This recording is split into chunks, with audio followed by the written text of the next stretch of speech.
Good morning, everybody, and welcome to Shropshire Council's Cabinet meeting of Wednesday, the 14th of December.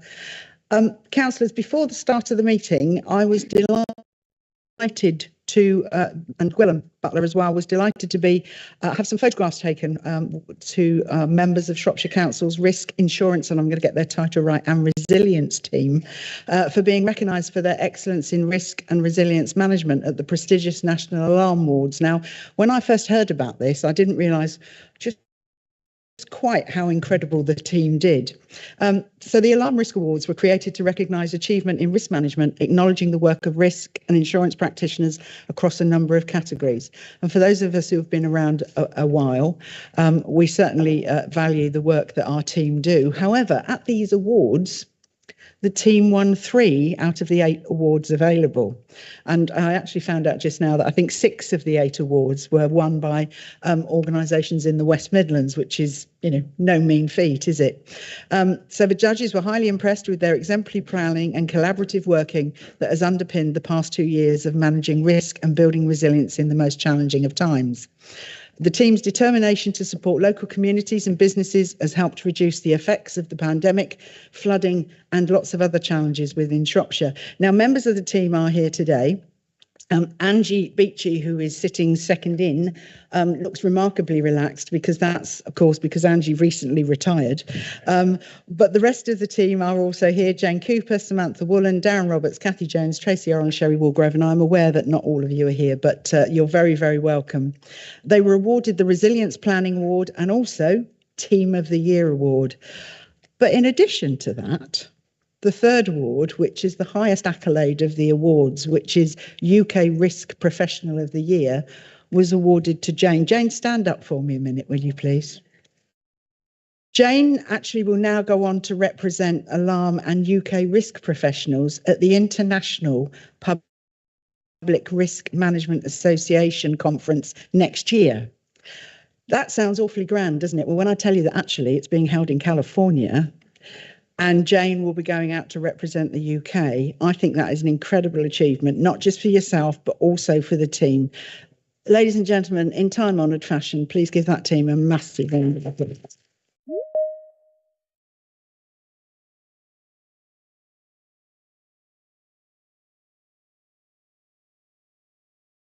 Thank you so much for coming in. And Angie, especially, thank you for coming back. And we miss you already. Please don't feel you have to stay. You're perfectly welcome to go back and do your work now. Thank you very much indeed. Thank you. Pleasure. Absolute pleasure. Okay. Thank you, members. So moving on to Cabinet agenda today, the first item is apologies for absence. And unfortunately, we've got an apology for absence from Councillor Rob Gittins, who's quite poorly this morning. Item number 2, disclosable pecuniary interests. Anybody got anything to declare? Nope. Okay. Item number 3, to confirm the minutes of the meeting held on the 30th of November 2022. I'm happy to propose those. Do I have a seconder? Councillor Ian Nellens, I'm second. Thank you very much indeed. Moving on to item number 4, public question time. We do have 2 questions this morning. One question from Samantha Webster on behalf of St Mary's Street Residents Association Committee, and this is regarding the proposed on-street parking scheme changes. And I understand that Sam, I hope I've got your name right, sir. Is it Paul? Paul Bates, yes. Yes, is going to ask the question. So there's a number of questions regarding this. If you'd like to read out all the questions, and then Councillor Richard Marshall will answer them for you. Over to you. You'd like me to read out all my questions, yes? Yes, Not please. One. Okay. First question is, can the council explain exactly how the removal of 15 cars, i.e. those with 2 permits at Mary Street, and an increase of potentially 51 cars from Lisley Street will reduce congestion and pollution when hundreds of visitors continue to drive up St Mary Street to access the free car parking provided in the High Street? Question 1. Question 2. Can the council explain why the availability of Lisley Street North and South have not been considered simultaneously as part of this consultation to save the council money and in the interests of fairness, given the precedent which has been established in Shrewsbury, where Shrewsbury town residents have access to bands 3, 4 and 5 car parks? Third question, can the council explain why They are asking residents of St Mary Street to give up their parking spaces to Lisley Street residents. Question 4. Can the council explain why this decision is being made by 2 councillors and not through an open and democratic process of committee? Question 5. Can the council explain why the scheme for St Mary Street cannot be restricted to St Mary Street residents only, as requested on May 22nd, prior to the consultation by the Residents' Association? Final question number 6. Can the council fully explain the reasons why Lisley Street cannot have its own parking scheme for its own residents? The changing of one scheme costs the same as introducing another scheme. End of my questions. Thank you. Thank you very much indeed. So to answer those questions, Councillor Richard Marshall. Okay, thank you. Richard Marshall, portfolio holder for Highways and Regulatory Services. Question 1.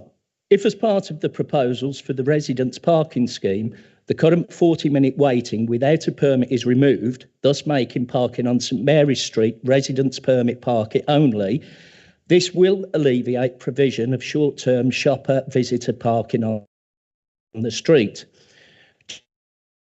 Current absence of on-street parking concessions for Lisley Street residents, they are currently forced to use the parking provision on High Street, either short-term during the hours of restriction or long-term out of hours.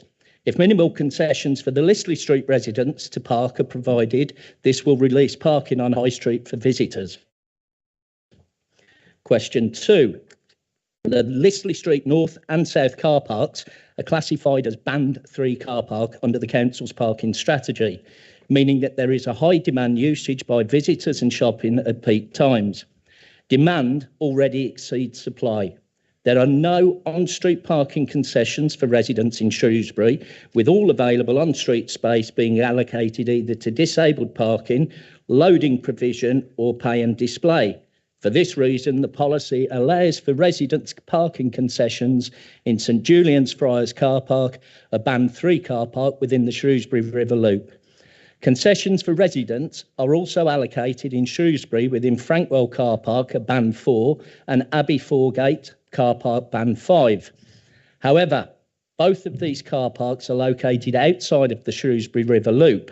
The Innage Lane car park in Bridge North is a Band 6 car park, as is Severn Street, and offers the equivalent concessions for residents as Shrewsbury and across the rest of the county. Question 3. St Mary's Street is public highway, intended for pass and repass. Legislatively, the council do not have to provide on-street parking on the highway. Therefore, the council are not taking anything of yours away. However, as a traffic authority, we do give concessions for on-street parking. Question 4. No decision has yet been made. We are undertaking a second round of informal consultation to obtain stakeholder feedback. Both resident and local councillors' opinions are being taken into account before any proposals are taken forward to formal consultation. In the event that any substantive comments are received following formal consultation, these will be addressed by presentation of a report to Cabinet requesting a decision as to whether to proceed. So the claim that it is 2 councillors alone who are making these decisions are wholly inaccurate. Question 5. The more streets that are included in an on-street residents parking scheme, the greater the flexibility and ability for residents to find a space to park. The officer recommendations for revised schemes in Bridge North was originally for only 2 large schemes, one for Hightown and one for Lowtown. Shropshire already operates 2 large schemes across the town in Ludlow, and that approach works very well. At the request of Residents' Association representatives during initial discussions in 2018, the scheme proposals were broken down into smaller entities. The combination of Lisley Street and St Mary's Street will give flexibility for residents to park on the respective other streets should space not be available in their street. Question 6. I would refer you to the answer in question 5, as that's an identical question just reversed. Thank you. Thank you, Councillor Marshall, and thank you for your question, Sam. Thank you very much indeed. Moving on to the second question, which is a question from David Kilby on behalf of Shropshire Playing Fields Association, which will be read out by Tim Collard. Thank you. The question is this. At present, there are 10 access points along the stretch of the river between Greyfriars Bridge and the Weir. 6 access points have gates that can be closed during times of high river levels, 4 do not, meaning that when in flood, a pedestrian can access the towpath at the Victoria Street access point and then walk through the partially flooded footpaths all the way to Greyfriars Bridge, where they are then confronted with a closed gate, requiring them to either return along the partially flooded footpath they have just trodden or climb over the gate.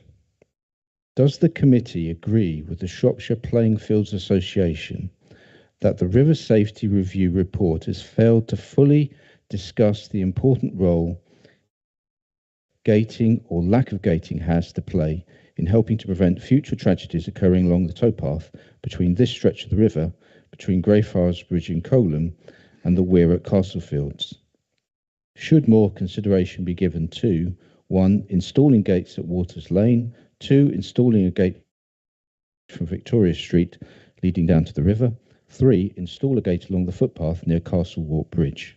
You will note our correspondence on this matter on the 5th of October 2012 with Tim Snedden, Environmental Maintenance Manager at Shropshire Council, the Coroner John Ellery on the 28th of February 2015, at a full Shropshire Council meeting in December 2015, public question, and again in 2018 via telephone, and 2019 in writing to Ian Woolshaw, Highways Manager at the time. Thank you, Tim. And to answer that question, Councillor Dean Carroll. Thank you, Leader. Councillor Dean Carroll, Portfolio Holder for Growth, Regeneration and Housing. And thank you, David, for the question, and Tim for reading it out in his absence. The River Severn Safety Review has been undertaken to determine what the most significant risk factors for people coming to harm in the river may be, and to consider what mitigation measures may realistically and practically reduce this risk. The report notes that identifying the reasons and exact locations where casualties entered the water has been difficult to ascertain, because for most cases the casualty was unaccompanied.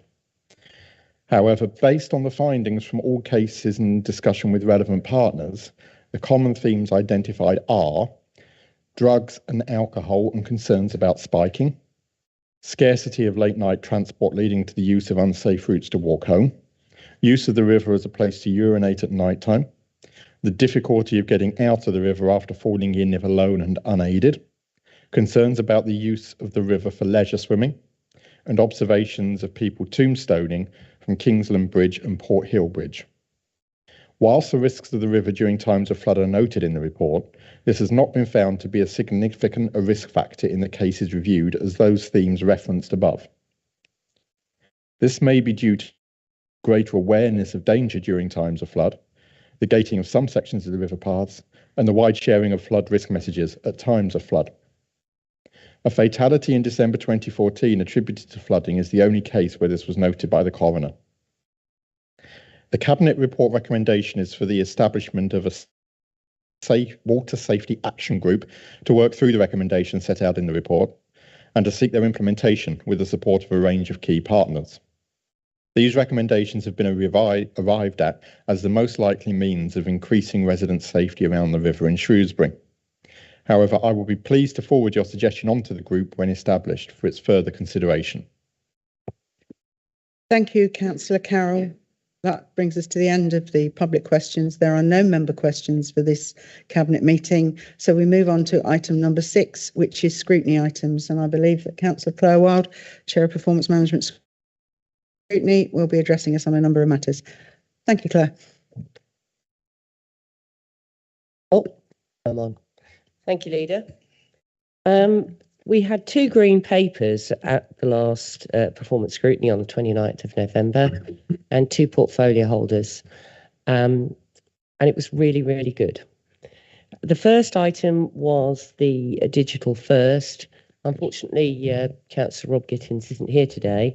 However, there was just a couple of things that I think will resonate hopefully with everyone. The first is there does need to be safeguards in place to protect the most vulnerable. And we talked about ways, and he's gone off to look at ways how we can do that.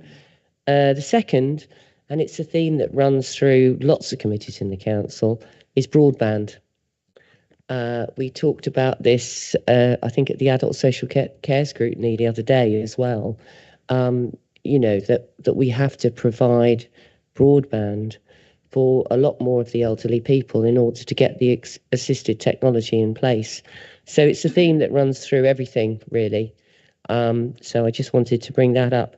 And then the other thing really was something that I feel very strongly about, and that's that I think digital first is great, but it's also good for everyone to meet face to face. And there's no legislation in place for online meetings at the moment. But I do think, you know, part of the democratic process is for us all to be here. And if people want to come, they should be able to come. So Rob's taken all that on board, and he will come back. And as I say, great to see the green paper. Great that Rob was there.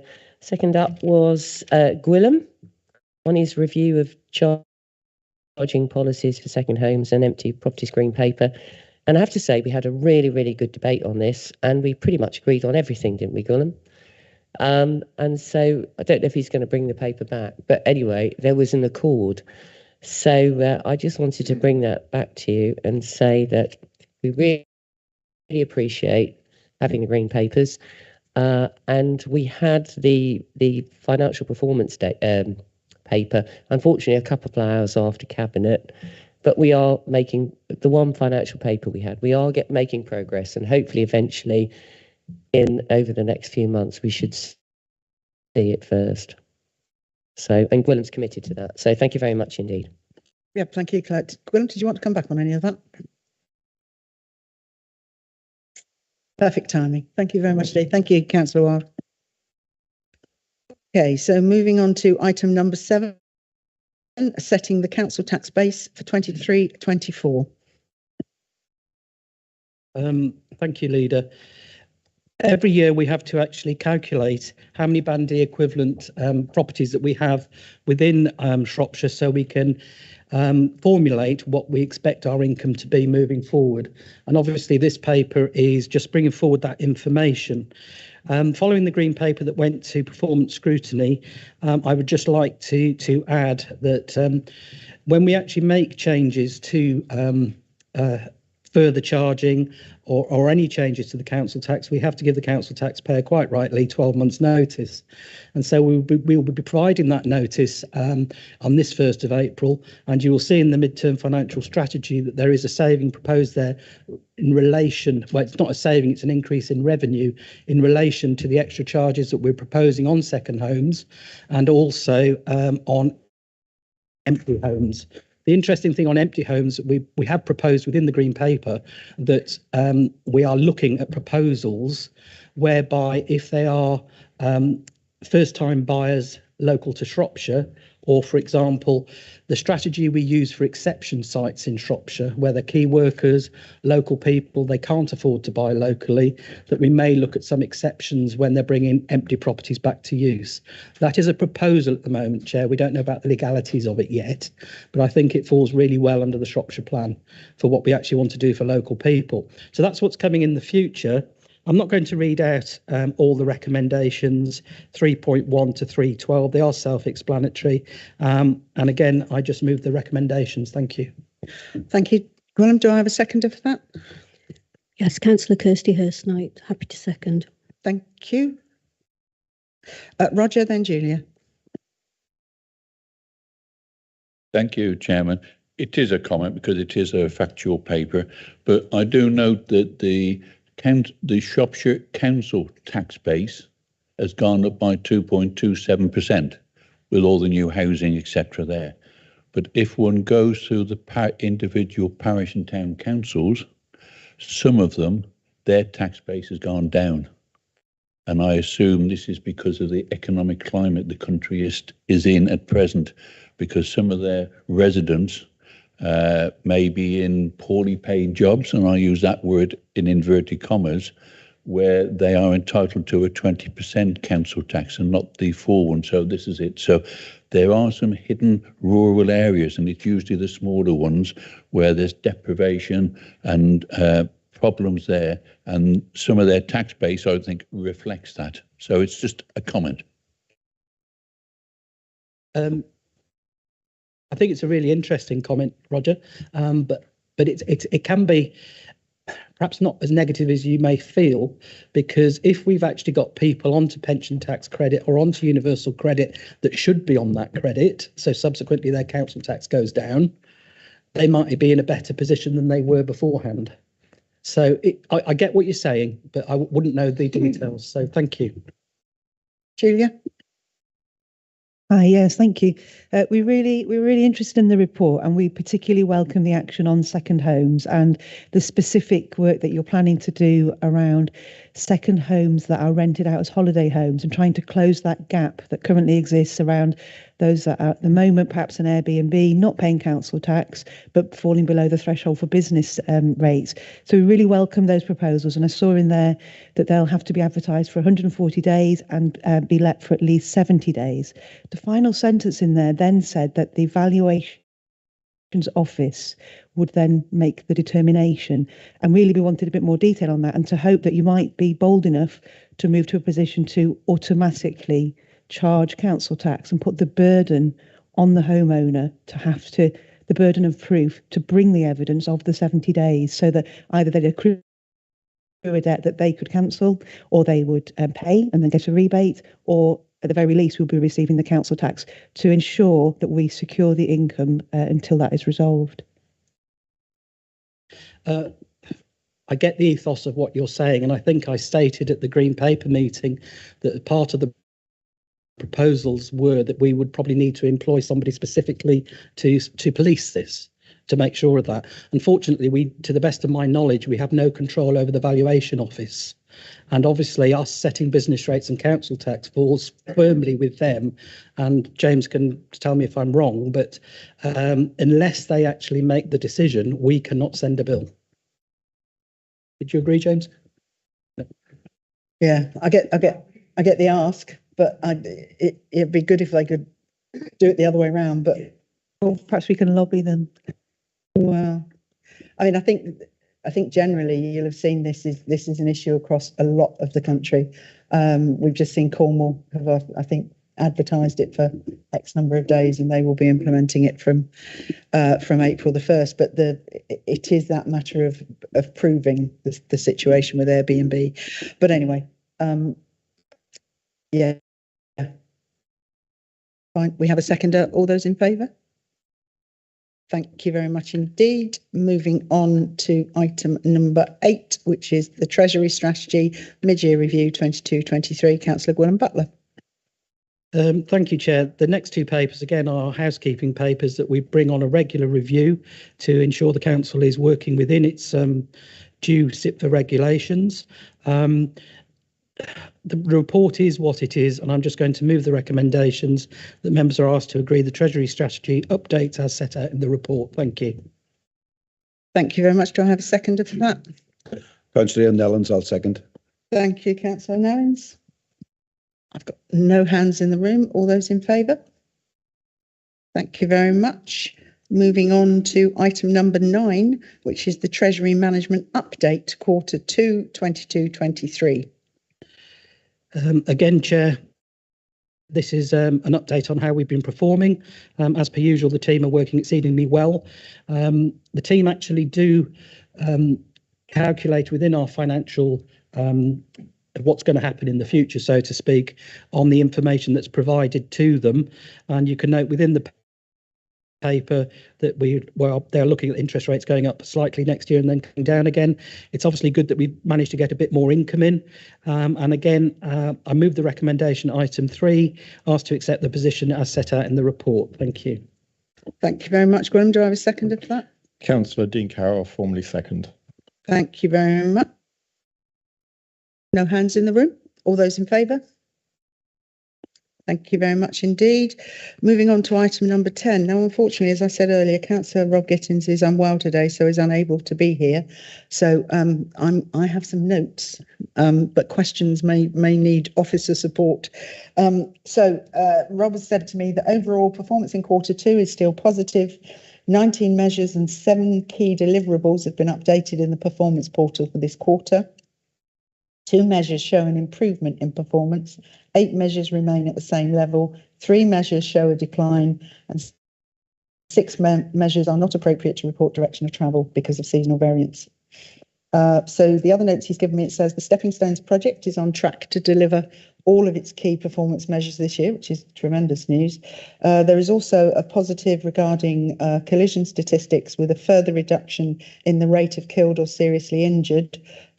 Although he does say one element of caution, lockdown did of course reduce the numbers, so perhaps a more accurate picture won't emerge until 2025.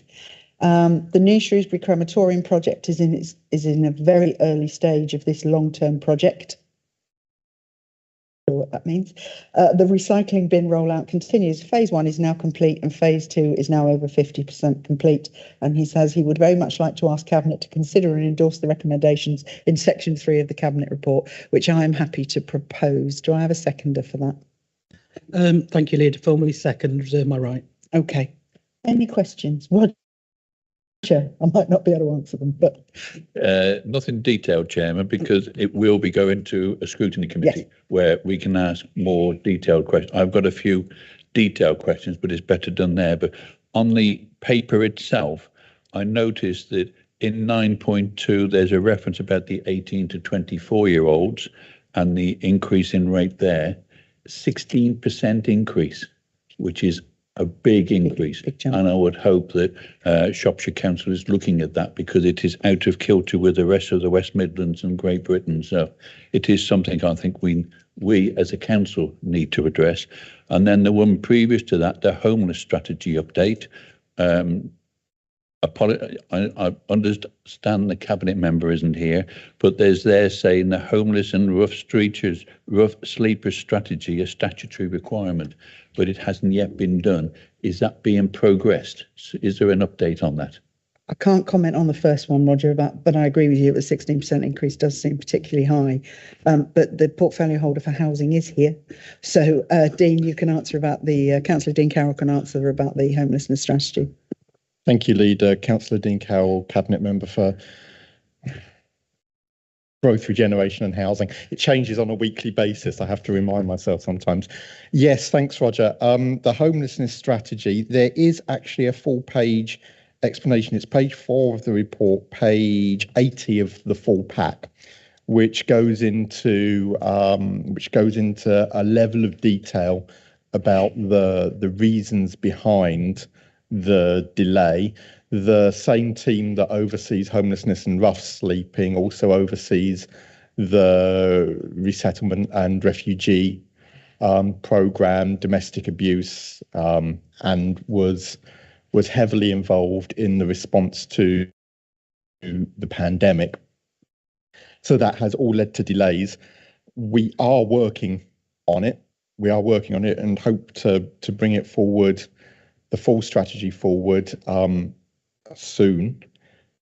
But the action plans that underpin the strategy are being worked on and are being put into place, and action has been taken in this area on the ground as well. So whilst, as it says in the report, whilst it's disappointing that we haven't been able to deliver the homelessness and rough sleeping strategy to the timescale we originally envisaged, that isn't to say that work hasn't been undertaken in that area. And as I say, the full page commentary on page 4 of the report does go into some detail about the rationale behind why. I don't know whether there's anything Tanya wants to come in on that as the director. No, happy with everything I've covered, but also happy to take this discussion offline and talk to you in more detail about it, Roger. Julie? No, sorry, I thought I saw your hand. Yeah. Whatever. If I No, can, carry on, Chairman, yes, that's fine. thank you for that. I have read it. but I do note the word soon. And what I'm asking is there any timescale to that? Because soon can mean whatever one wishes to. It could be a late spring, an early autumn, whatever. So we can take it offline and maybe discuss it more there. But it is concerning because there's a recruitment process, and was that successful? In terms of soon, how soon is soon?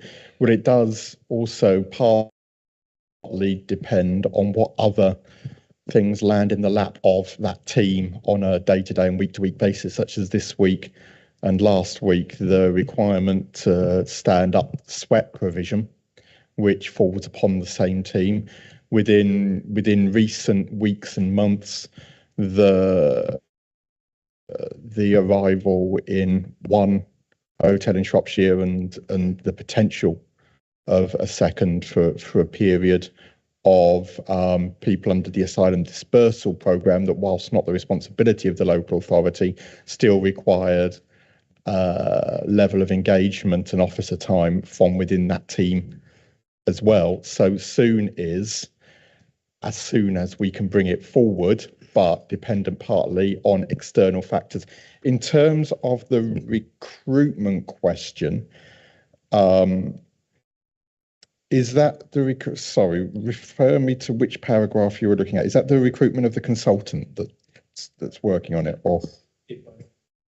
Pushcam.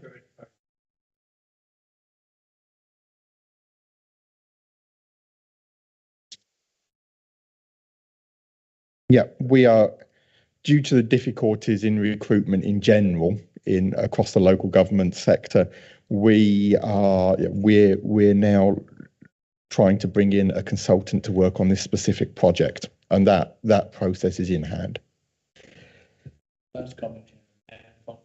I am conscious of the SWEP and the correspondence that's going on and the compliments that have been made to some of that team because of what they're doing, but also some of the problems they are facing. I think that's a fair reflection. It's a very difficult time of year, and it comes at the end of a very difficult few years: pandemic, cost of living, inflation, and all of those troubling factors. They absolutely deserve all the credit that they get, but you're right, it's difficult in some way. In a lot of ways, it's difficult. It's difficult to recruit to such a pressured environment, and in those pressured environments, it's difficult to always be able to respond to everything as quickly as we'd like, but they do an absolutely fantastic job. And they, as I say, they deserve all of the credit and plaudits that go their way for the work they do. Absolutely. Julia. Thank you, Chair. My question, my concern really, I'm sure everyone shares it, is the increase in looked after children numbers. And while I recognise that half of them are down to the unaccompanied asylum seeker children, half of them are not. And really, I want to understand more about the pressures that lie behind that. So to understand, is that a consequence of a small number of high complex cases where the funding will follow the child into their placement, or is it a symptom of increasing demand on the whole service? Because that's where my concern remains. We've talked at this group before, haven't we, about the problems to recruit and retain and pay adequately our social workers looking after youngsters, and why we pay so much to agency staff. But stepping aside from the problems to recruit and retain, is there a separate issue about a need to increase that resource if this is an ongoing pressure in that area? So is it complexity, or is it an increase in demand, or is it both? And if so, what flows from that in terms of staffing requirements? Thank you. Kirsty? I think you know the answer to this. It's been discussed at length in performance, but yeah, the combination. I think it's really important to understand the work that's been involved in the Stepping Stones project and where we're going and that vision, and that is being rolled out. That is successful. and about what we do when we step children down, the best place for them, and a lot of work is being done around that. Agency staff, we know our cost has been high, but as you know, there's a lot of work being done, and successful work, can I say, by the team and Tanya to convert people to come over and work with us full time. We've now only got one permanent team manager that's agency, which is on maternity leave. But there is so much work being done, and so I feel confident to say that agency staff are converting over, and we're very lucky. That was pointed out in the test of assurance peer review, and they're keen to know how we're doing it. But we give a really good offer of support, training, and they're attracted by the Stepping Stones project and the vision that we're doing. So thank you. Sorry, Chair, if I could, perhaps that wasn't very clear. So I'm saying, in addition to those issues that we have already discussed at length, my concern is that the numbers are continuing to rise. So we've got another spike here. It was one of the worst red flags on this whole report. So my question is the spike a consequence of a few complex cases, or is it evidence of increasing demand across the service, in which case, on top of everything that you've described and we've already familiar with and discussed at length, does that indicate a need for even more resources to help us manage this demand? We can't keep having another 23 children in care every time we meet at this meeting. So this is a step change, isn't it? This is a spike. So what extra can we do to tackle this problem that we're being presented with today? So I know from my perspective, and I'm sure Tanya will probably confirm this, but one of the things that we have experienced recently is a number of large families, which is, quite unusual with 4s and 5s. In fact, it might have even been a 6, I think, but, that is actually quite unusual. Now, it doesn't take many of those to make those numbers jump really significantly. Tanya, have you got a comment on, where we are in terms? I mean, I think the test of assurance gave me a huge amount of confidence with what the team were doing while they sort the microphones out. The test of assurance certainly was very positive with the way that we were working, and as Councillor Hurst-Knight said, it was quite interesting that they wanted to significantly pick Tanya's brains about our conversion for agency staff. But Tanya, in answer to Councillor Buckley's question about increased demand. Yeah, so over the summer we did see a spike with a few families of quite large sibling groups. On top of that, through the National Transfer Scheme, we also increased our numbers of unaccompanied asylum-seeking children. The numbers are starting to stabilise. I've talked previously about small green shoots, and there's no combine harvester yet that I've discovered, which is good. In looking at the data set, we are seeing a reduction in contacts, a reduction in referrals, and a reduction in strategy meetings. So in terms of that important investment that we took last year in terms of early help, we're starting to see the benefits of that. On top of that is the stepping stone. So we've now recruited to 20 of those posts. So really exciting. We went out to recruit, and we've got a range of workers now coming into the council. So teachers and nursery nurse assistants to kind of really bolster that Stepping Stones offer. So we reach out to many families across Shropshire. We've just agreed to increase our foster care allowances. So something we're really excited about, and we'll be going out to a full recruitment campaign in January so that we actively recruit more foster carers, because we do need to bring a child into care. The right place is to either with connected family carers or through a foster placement. What I would say to all councillors is that we had Ofsted in at the start of this year, and they didn't find one child that we should not have in our care. So we know that we are confident in our practice in terms of our risk, in terms of bringing the right children into care.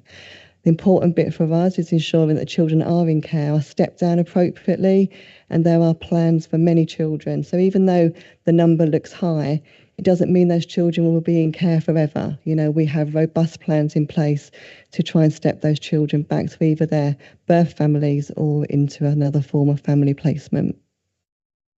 Tanya. Thank you. Thank you, Councillor Buckley. Okay, so I have a proposer, which is me. I have a seconder. All those in favour? Thank you very much indeed. Okay, moving on to item number 11, Financial Strategy Mid-Year Review. Councillor Gwilym Butler. Michael, sorry.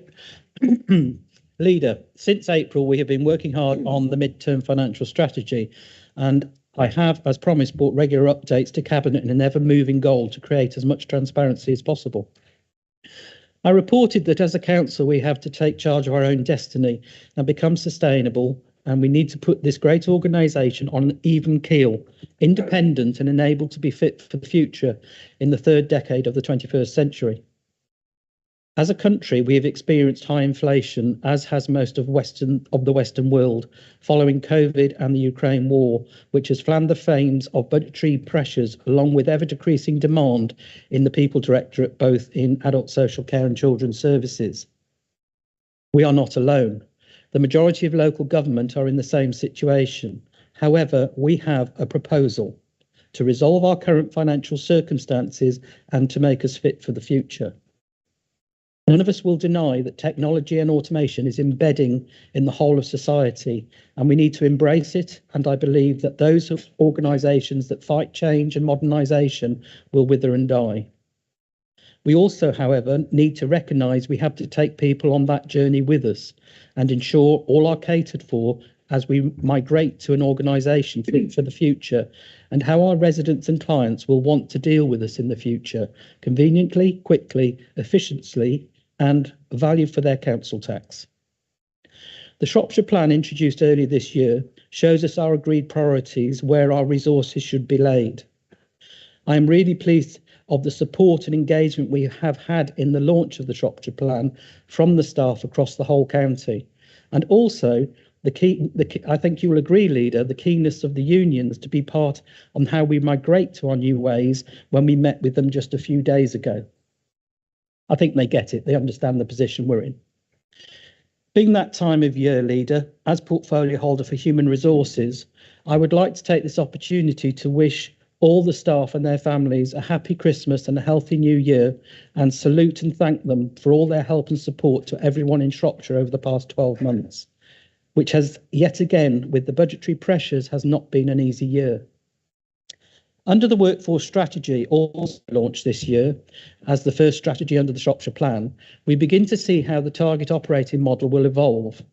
By introducing the Getting It Right initiative, including getting leadership right, with already over 300 staff engaged, we can understand where we can increase efficiencies and drive out cost in how we do things and create outcomes for our clients and residents. Where we have policies in place or actions are purely internal processes, we will move at pace, as delivery of this strategy is paramount. I do confirm that where policies does not exist for changes, the proposals will be debated and consulted in the usual way. And yes, there will be hard decisions to make, and we may not always agree, but we have to deliver the sustainability our residents deserve for their council. We are not proposing any staff redundancies, but we are proposing to put the council tax up by 4.99%, which is less than half of the national inflation rate, as part of the medium-term financial strategy. We have to deliver £50.8 million of savings over the next 16 months. If this is achieved, the council will be on a safe footing for the future, and no longer will our senior staff have to take long hours out of their duties to sort out budgetary problems year on year, and our focus can move directly to productivity and delivery of policy and outcomes for our residents. I move the recommendation set out in item 3 A to C of the report. Thank you. Thank you, Councillor Butler. I'm happy to second that report. No doubt I've got some questions. Councillor Evans. I would be gobsmacked, Councillor Evans.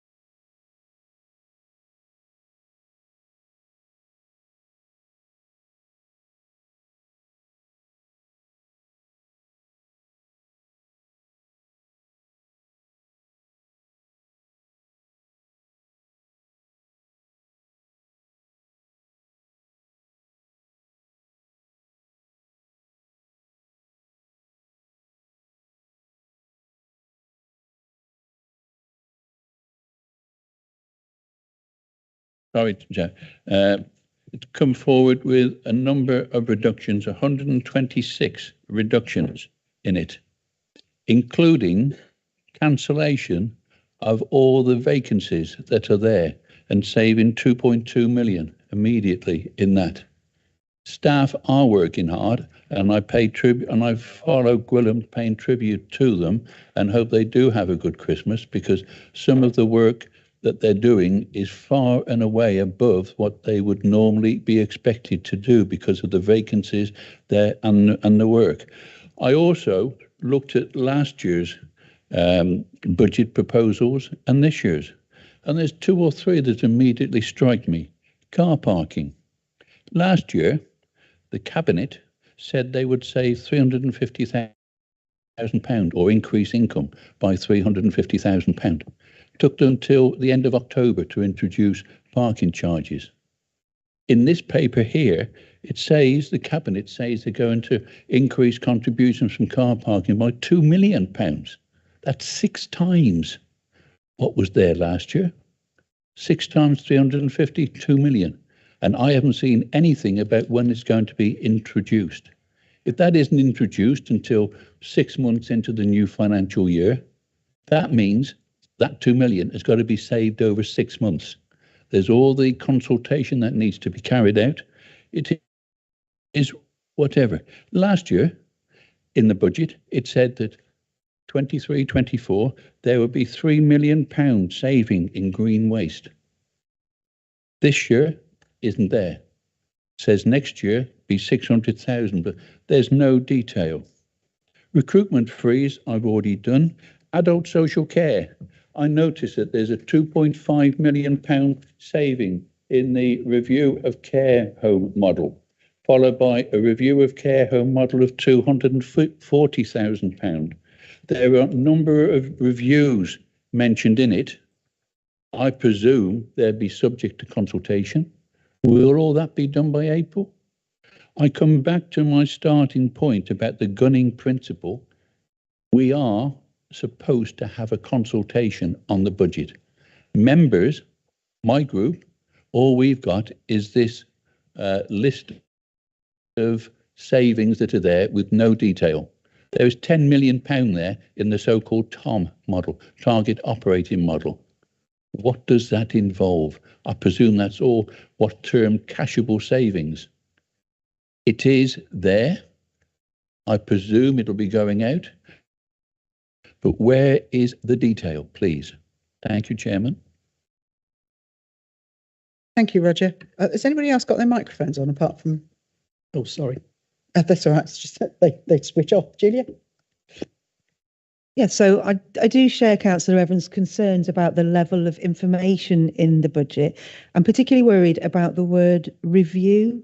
So throughout the savings, we see that you want to review transport to special needs, and then next to it, you have a loss of 100,000. You want to review the care at home model with a loss of 2.7 million, review supported living model by losing £1 million. I think for most people, the word you're looking for is reduce, cut, remove. What you're actually doing is removing services from the most vulnerable in society. When you look down this budget, the areas that you are targeting are special needs children, children who have been excluded from school for medical or emotional reasons, people who are assisted to live at home because they have learning or medical difficulties, people who are elderly and need care at home. The most vulnerable people in our society have become the soft targets for your budget cuts. So I have a question for our head of legal. Will a consultation on this budget be valid if the word review is used when you are actually describing a reduction? So that's a question for you, but I have 2 more questions. I have one specifically for Ian Nellings, who does a sterling job in your portfolio. Unfortunately, you were quoted on the 3rd of October as saying, "I'm pleased to say, I want to make it clear that we have no current plans to charge for garden waste collections. This is something that would first need detailed proposals to be drawn up for consideration by Cabinet." I must have missed the detailed proposal that was included today. "Before going to put public consultation ahead of a final decision by a meeting of the full council. So any such plans would be shared with residents and they would have the chance to tell us what they think about them before any decisions are taken. I look forward to you fulfilling that promise, Councillor Nellings, because I have a feeling that when residents tell you what they feel, they're going to tell you they're really struggling with the cost of living. They do not appreciate you increasing the council tax by the highest level in many years, up to 5%, and then choosing on top of that to hit them with an additional charge for their green waste, despite your promise. And as Councillor Evans has pointed out, you're also going to squeeze them for 2 million for car parking. So I'd like some specific answers, please, specifically on the legal point, because I agree with Councillor Evans, you must treat our taxpayers with the courtesy and the respect to admit and have confidence. If you believe that these cuts are the right thing to do, then you should be brave enough to say that that is what you are doing. Thank you, Councillor Buckley. Tim, please, legal question. So a few points really. The process that we're about to embark on was agreed by full council. I don't believe that the final form of consultation has actually been settled yet. I mean, I think that the points you're making will be considered, and the actual document on which the consultation will take place has yet to actually be finalised. I mean, James, I'm not sure what the latest position on that is. Yeah. So the final consultation will provide additional detail to address some of your concerns. So just to be clear then, the decision that Cabinet make today would not be binding unless it contains the details that end up in the final document. Yeah, certainly. Councillor Gwynne Butler. Thank you, Roger and Julia, for your constructive questions. Appreciated. To answer Julia precisely, in my preamble into this paper, I purposely said where the policy exists, we will move at pace. Where there needs to be new proposals brought forward in my preamble, this will not be easy, and we might not always agree. Just to add a few other points about it, I get what you're saying, Councillor Buckley, around the transport issues and the send travel and everything else, but they are not statutory services. Now, we are actually in a position whereby we have had to make a decision of where we need to make those savings. And what we have decided is that we're not closing libraries, we're not closing leisure centres, we're not closing the parks, which an awful lot of our residents and council taxpayers use. But for certain people who are funded in other ways, yes, they may have to pay more if they want to maintain that service, but that will be their choice. And it is a difficult decision to make. Moving forward, Roger, I think through the scrutiny process, you will be able to obtain whatever information you think you need. But I'd be grateful if you let me know what information you actually want, because from where I'm standing, our role as councillors is to create the strategy and policy and not get involved with the day-to-day running of the council. So that's where I actually look at things. Can I just furthermore? Sorry, I've got Councillor Julian Dean who wants to ask a question. So rather than you answer everybody's questions first, I was going to let Councillor Dean come in. But just before I do that, I think the other thing that it's worth saying is that the word review is used for a very good reason.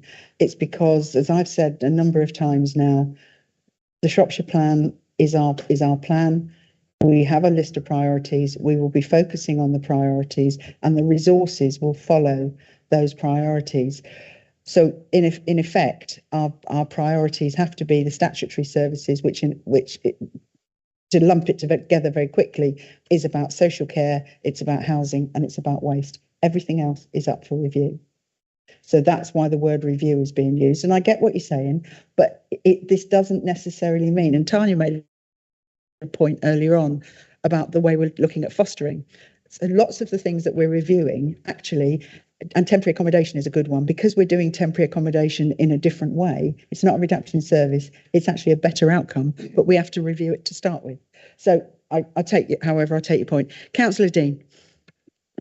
Thank you very much. First, I agree with many of the points that Councillors Evans and Buckley made, but I won't repeat them. Although I can see the case for charging for green waste as it happens, and also for increasing parking charges. But my point is really with regards to this term, the target operating model, which I only heard for the first time last week, yet seems to be really significant in terms of that sort of rethinking how services are delivered.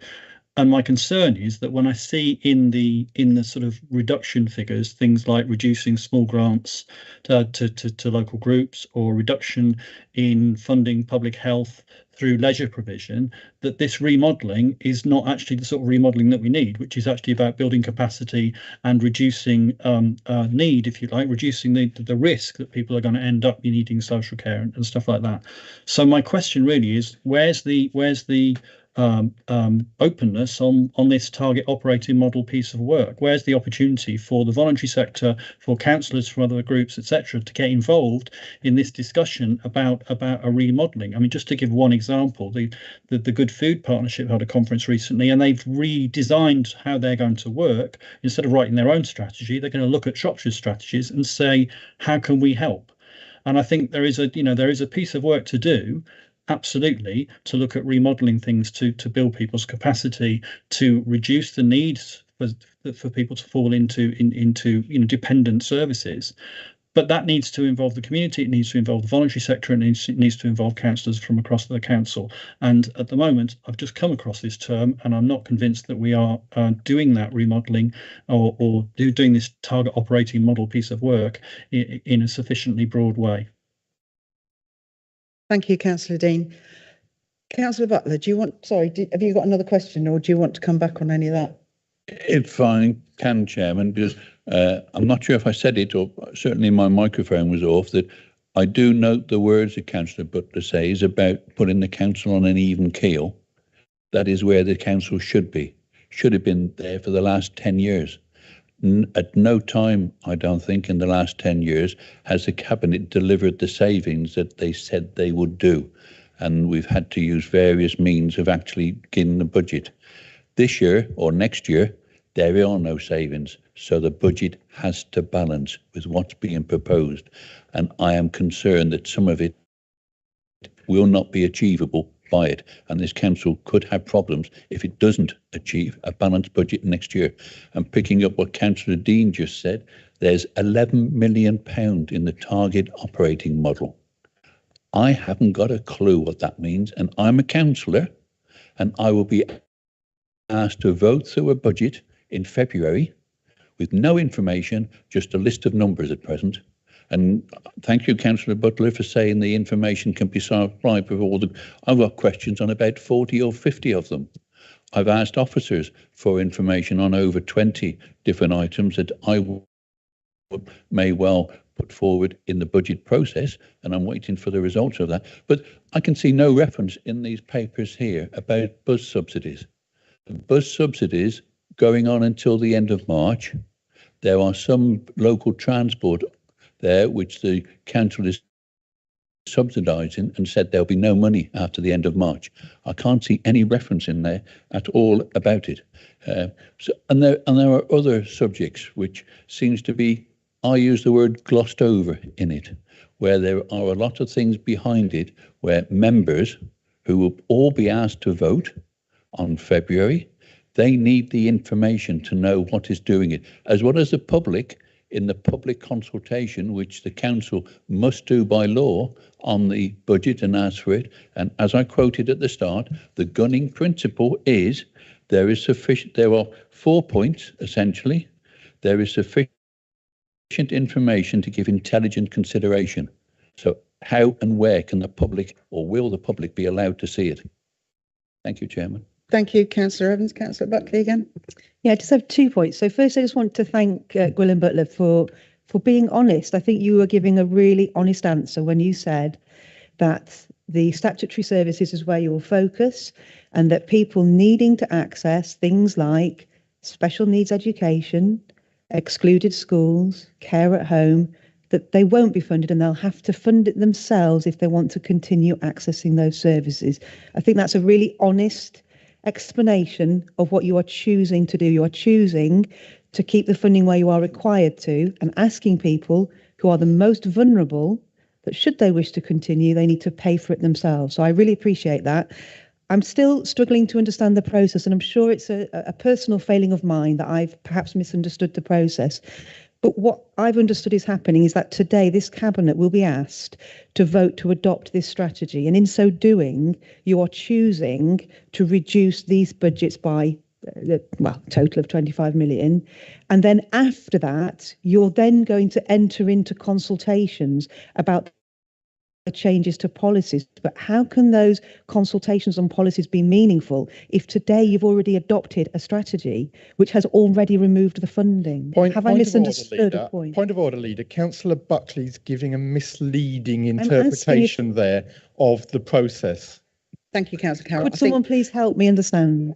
Councillor Buckley is saying is that she doesn't understand the Yes, process. So I'd like someone to help me. So what we are doing today is agreeing to put the draft budget to consultation. That is all.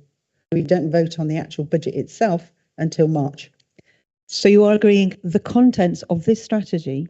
The draft contents of this. So today, this group of people will agree this document, which includes these. Yeah, it's these proposals. But it's a draft, because if it wasn't a draft, Councillor Buckley, your alternative budgets would not be recognised. So how can you be consulting on the policy after you have adopted the level of budget? In what sense? So you're proposing to remove 2.7 million from the care at home model. You're going to vote on that today, that be the proposal. And then you're telling me that after that, at a future date, you will then consult with service users as to what you should do with that service, whether you should change it or not. But you seem to be dealing with the budget first. Once you've removed the budget, how can you consult on something you've already removed? Let me just explain then. We have to prepare a balanced budget. Okay. If it comes to the point, if I'm right, and James and Andy can come in on this, if I'm right that let's say take that particular item, if we go to the policy stage and that policy is not agreed, we have to find an additional 2 point whatever savings. Am I right, James? So just for absolute clarity, the policy stage, the consultation with the service users, will happen in between today and the public consultation on the budget. So between today and February? No. After you've adopted the budget? So I'll try and come in and explain. I mean, at this point in time, it's the 14th of December, and this is a budget that will not be adopted until the 1st of April 2023. So no decision today can change anything that happens between the next few months. The proposal that's been put forward here allows us to go to consultation. There is absolutely no point on consulting on something which we don't have agreement around. So Cabinet need to agree or not agree these proposals, and then they will go out to public consultation. Nothing has changed in relation to the budget at that point in time. Back when we get to February, at that point, Cabinet will then receive the budget papers again and receive the results of those consultation, that consultation on the budget. At that point, that will then be a recommendation from the leader to council that they adopt that budget. At that point, the budget will be adopted, which is, in my opinion as the 151 officer, a robust and reasonable representation of what the local authority will spend in 23-24. At that point in time, there will be some decisions that need to be taken. There will be some elements of those proposals that have not yet been adopted that will need to be specifically consulted upon to deliver. We have a monitoring process which is known to everybody within the organisation, which is that on a quarterly basis we then reflect where savings have been delivered or not been delivered, where there are delays or slippage or whatever it might be within the programme. So at this point in time, taking any of the examples that are here, there would be a reduction in the budget at that point in time from the 1st of April 23, and there would then be delivery against that. Until that consultation is completed and until Cabinet agreed on a policy change that will allow that to happen, we would be running at an overspend in those particular areas, and we would have contingency plans in place to ensure that would happen, that would be managed until such time as the consultation on that specific proposal has been agreed and completed, and then the saving can be implemented. Hope that gives an explanation. So just to be really clear, those changes subject to policy consultation after the 1st of April will not be implemented until the consultations have been completed. Yeah, I just want to be sure, because I'm the person here who needs absolute clarity, because it seemed to me that both Cabinet and full Council are asked to vote to adopt something before consultation. And I'm pleased to hear that you'll be preparing contingency so that if the consultation tells you not to do it, that there is actually an alternative, that we are describing a meaningful consultation. Anything, so that I'm going to say it before Willem does, the savings in this paper fall into two categories. One, efficiencies. Two, changes to policy. Any change to policy has to come back through Cabinet. Simple as that. Any change. So it's not just those large ones that you're talking about. There may be other ones too. The efficiencies, it's a matter of get on and do it, because that's already within policy. Gwilym.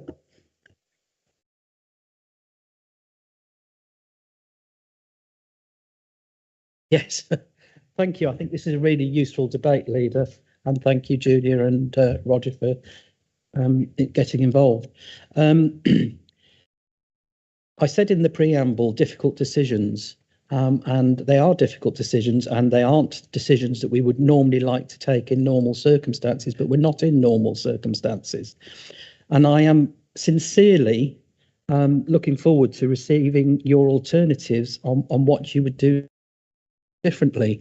And if we're not making those changes within those services that we aren't regulatory, what would be your alternative, and what impact would that have on the residents and taxpayers of Shropshire? And what I would say, as last year, Councillor Dean was very proactive in talking to me about the budget process in a very structured way, and I welcome that process, and hopefully through scrutiny and everything else, we will have an open book value on how we go forward. There's a few issues that we haven't talked about. Julian, I totally get what you're saying about the target operating model if it affects how we deal with third parties and how it affects whether we're dealing with the VCSA or town and parish councils. And I think that would fall into the category that it would be new policies. And so as we develop those new policies, it will come out in the various reviews and reports of how we will work with them. I think it's also very encouraging, Julian, and that you've actually come here today to say that there are other organisations who actually want to work to our Shropshire plan. Now, that in itself, Leader, tells you we're on the right track here. Yeah. Okay. And sorry, can I just butt in, because I should have brought Kirsty in, because she asked ages ago and I forgot. I do apologise. Councillor Hurst-Knight. Thank you, Leader. Very, very briefly. The transport options regarding SEND, we are considering a lot of options. We will discuss with parents and carers to promote the greater use of the personal travel budget. I think the most important thing is to just make it clear that children with EHCP, their educational, health and care plan, had to think about that, sorry, will still be provided transport. We do not want to scaremonger here. They will still be eligible. We are looking at this single occupancy transport arrangement. So one child, one taxi, long trips around the county to be educated. We're looking at that holistically, the whole thing. So just to be clear, EHCP will still be transported. Thank you. Yeah, thank you, Kirsty, and I do apologise. Sorry. Just for clarity on that, that's a really helpful response, Hurst-Knight. Is that also the case where children have an ECHP and they're also excluded, so they go to TMBSS? Will they continue to have their transport paid too? That's not a statutory requirement. We're looking at all options at the moment.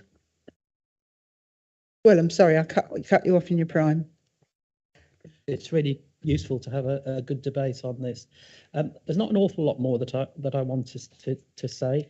I agree with you, Roger, and I've left the officers in no doubt that the delivery of this is going to be crucial over the next 16 months, because we all know what the alternatives would be. The alternatives, we wouldn't be sitting here making hard decisions ourselves. Those decisions will be made by third parties, and they will not take any emotion or anything else into it at all. The consultation process following full council last year, we had I was challenged to actually look at the consultation process. I don't know if Claire's in the room still. No. And that went to performance management scrutiny over the summer. It went there twice, and there was no comments made on the actual process. So I'm more than happy that the strategic way in which we're moving this forward is the right way. It is also very similar to what a lot of other authorities are doing. So I don't have any problems with that at all. Leader, I've moved the recommendations and I'm happy with the report as it stands. Thank you. Thank you, Councillor. Oh, sorry. Not doing very well today, am I? Sorry, Councillor Nellens. Yeah, sorry, just back to Julia's question about green charges, and I'm glad to hear she read my quote from back in October, whenever it was. And obviously at that time, that is what we want, and we are fighting all the time in order to stop or to prevent having to charge for green waste, which must advise people that a lot of local authorities in our area do actually charge for green waste. That being said, it's not planned for this year's budget to charge for green waste. We have to continually look at it because it is something that, if we were put under the cosh, we would have to, something we should really charge for. I fight for it all the time. We do look at it. The business case will be reviewed. And also on top of that, we have the pressures that come from government when they change things like if you have to introduce weekly food collections, etc. So we are constantly looking at it, and there's no charge, or there's no intention to propose for this year. Chair, could I just come back a second? That's really reassuring. Thank you for that, Councillor Nellings. Can you explain what the 240,000 is in the budget for next year then against green waste charges? Well, a lot of it's down to waste minimisation. So I'll have to look at that and ask officers to look more for more detail on that for you. I think certainly when we're talking about transparency and clarity on the budget, where it says charging for green waste, income 240,000, and you're reassuring us that you're not going to charge, I do think that needs tidying up, doesn't it? Yeah, thank you, Councillor Buckley. Obviously, one of the things that will be in the budget somewhere is the amount of money that we actually receive in income from spare capacity. Can just add that when we have a waste minimisation, that leaves room for us to take in other waste from other authorities. So that's where we can make some money on that. So our waste minimisation will help us generate funds from use of our facilities. Yeah, thank you, Councillor Nellens. Okay. So, good debate. One more. Thank you. Just to say it plainly, when it went through the scrutiny, I voted against making any charges for the green waste, and my group would go along with that, as far as I'm aware.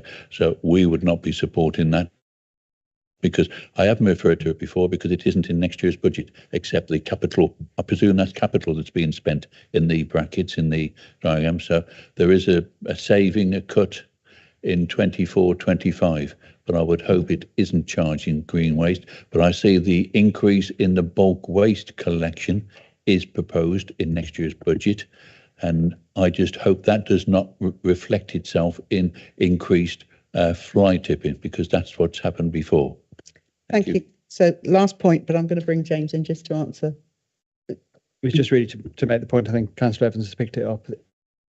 It's growth in 23-24 for waste in terms of setup costs. The 240,000 isn't a saving. So it's just to be clear on that. Thank you. Okay, so I have a proposer, I have a seconder. All those in favour? Thank you very much indeed. Moving on to item, hang on a second, I've lost my page now. Moving on to item number 11, which is the Ironbridge Gorge World Heritage Site Supplementary Planning Document Draft for Consultation. Oh, I thought Councillor Claire Wild was going to. Okay, Councillor Richard Marshall. Thank you, Leader.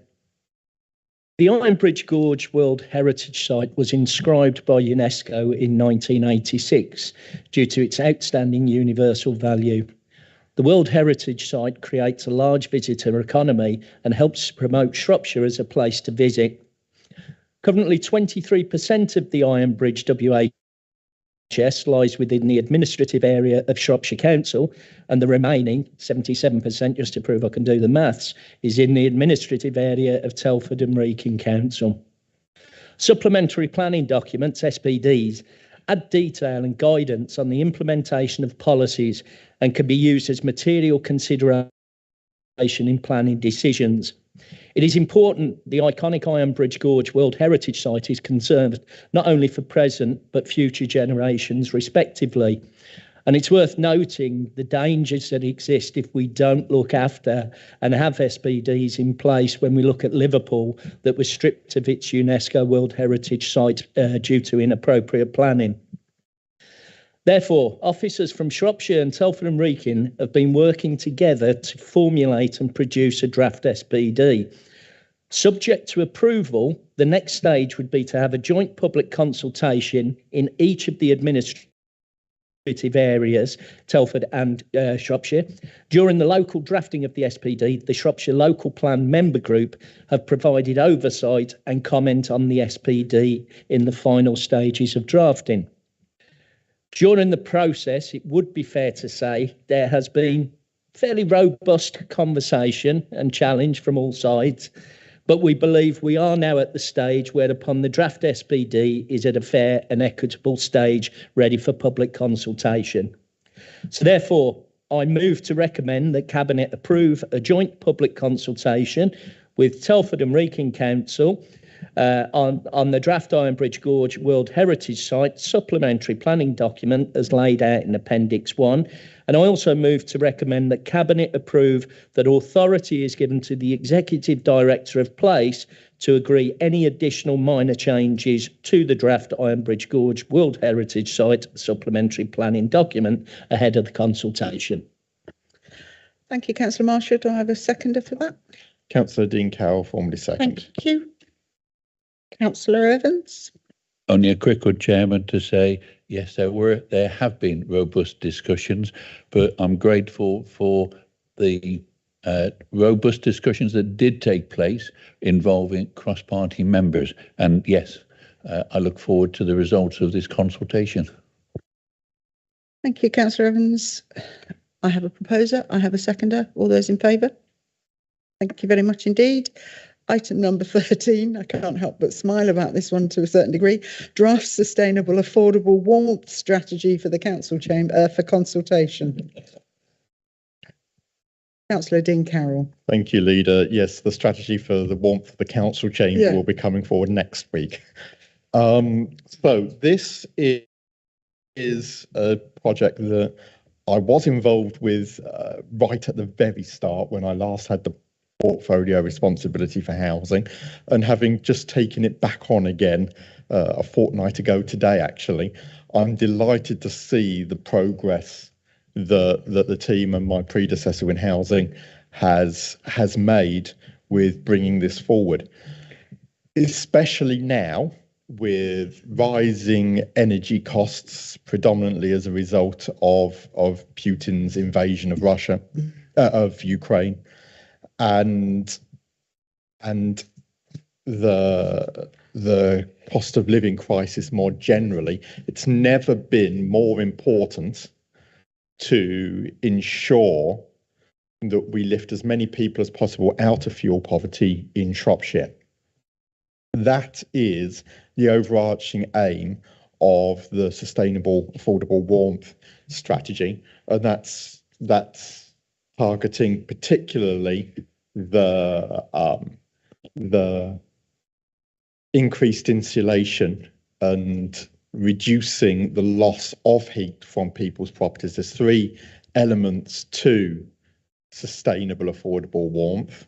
That is increasing somebody's ability to pay for heating, reducing the costs of that heating, and insulating properties to reduce loss or increase the efficiency of the property to retain heat.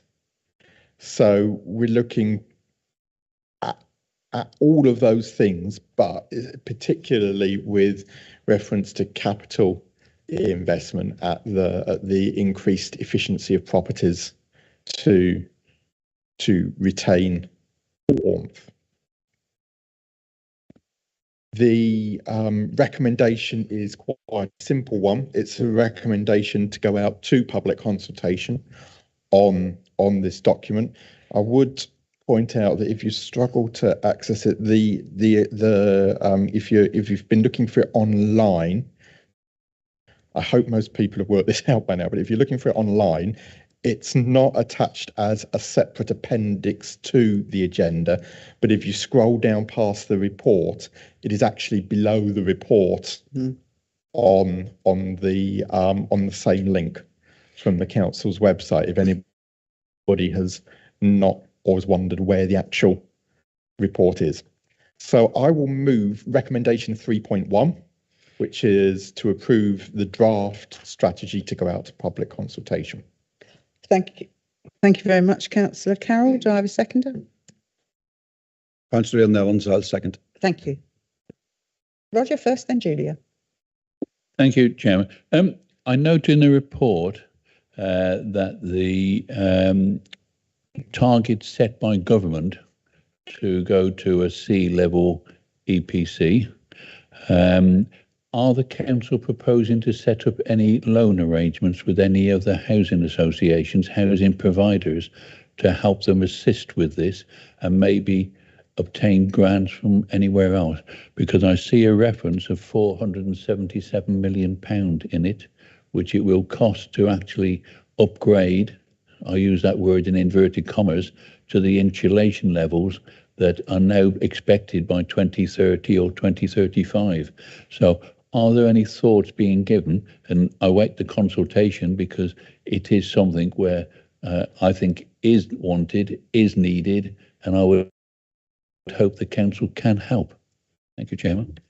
Thanks, Councillor Evans. Councillor Buckley, I'll bring you back in afterwards, dear. Thank you. It's a really welcome report, Councillor Carroll, and it couldn't come at a better time, could it? I'm sure we all know constituents who are really struggling at the moment. We welcome all the strategy and all the vision. We're concerned that the action plan at Appendix 1 is lacking smart measurables. So appreciate you've got the priorities, and in some cases you put a timescale like a year, 2023, 2024. But in most of them, you've just put the word ongoing. And so therefore, we've no way of understanding where we are supposed to get to and how far we've got. So I'd like to request that you consider turning this into a RAG-rated report so that you stipulate what the end destination is and you state perhaps annually how far you've got and give it a bit of colour, if you don't mind. Councillor Carroll. Thank you, Leader. So, Roger, we have already successfully, with some of the registered social providers, bid for grant funding for improving the energy efficiency of their housing stock. And we'll continue to do for you too. It's page 25 of the overall report, page 15 of Appendix 1. And it's section 4.7, which covers the social housing decarbonisation fund. That's for Shropshire, as we are ourselves a social landlord with our retained stock, which is managed through our arm's length management organisation, Star Housing, and also through our 4 primary partner housing associations who operate large numbers of stock in Shropshire. So we have already been successful in accessing some of that funding, but it continues. One of the problems that we, as a landlord through Star and other social registered social providers, encounter is in retrofitting occupied stock, some of it older and off-grid, that can only be done with the agreement of the sitting tenants. And in some cases, that isn't always straightforward or easy to achieve. Traditional methods of heating for some people in some circumstances are hard to move away from emotionally. But we continue to work with those people to bring forward improvements in their properties to ensure that we have as much of our stock meeting EPC rating C as we can, and in continuing to improve upon that as voids appear where we've been unable to do the work with the consent of the sitting tenants. In terms of Councillor Buckley's question, there's two things that I would say to that initially. And the first one of those is in line with all of the strategies that we bring forward these days in action plans, they're living documents. So more of the KPIs and the action plan will be updated as more information becomes available. But I'm certainly not against having RAG ratings for the action plan. So that's something that we can look to incorporate. But as I say, this is to put this out to consultation. So it's not the final document that we'll seek approval for. I think that's covered the questions. Thank you, Chairman. I did note the report, but I also note in 3.14 on page 304 of the Cabinet Papers, or page 12, in terms of retrofitting homes in the private sector, it goes on, other measures to retrofit homes is investigating how funding can be sourced. And I'm concerned that the 4 housing providers, I mentioned that figure, but there's that there as well, and a revolving loan scheme to homeowners using approved contractors. That's being progressed, is it? And is there any more information concerning that?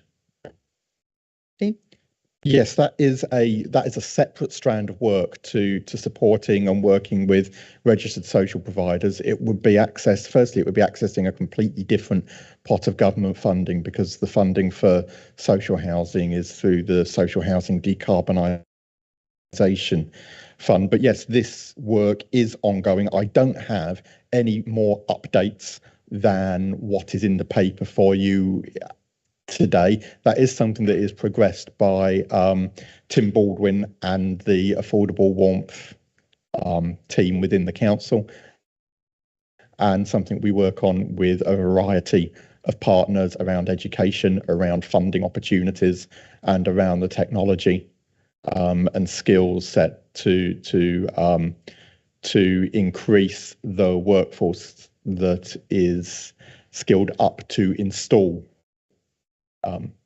these more modern heating solutions like heat pumps. So it's something that we're coming at from multiple angles, but it's not something that I have with me a greater update than what's in the report. But I'm sure I can get something for you in writing, or connect you with the team if you've got questions for them. Okay. So I have a proposer, I have a seconder. All those in favour? Thank you very much indeed. I'm going to take a 10-minute pause now, because we've still got a significant number of items to go through, and I just wondered if everybody might want to get a hot drink. So 10 minutes, please.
Thank you very much indeed. Okay, so continuing our cabinet meeting this morning, hopefully we've all got a warm drink.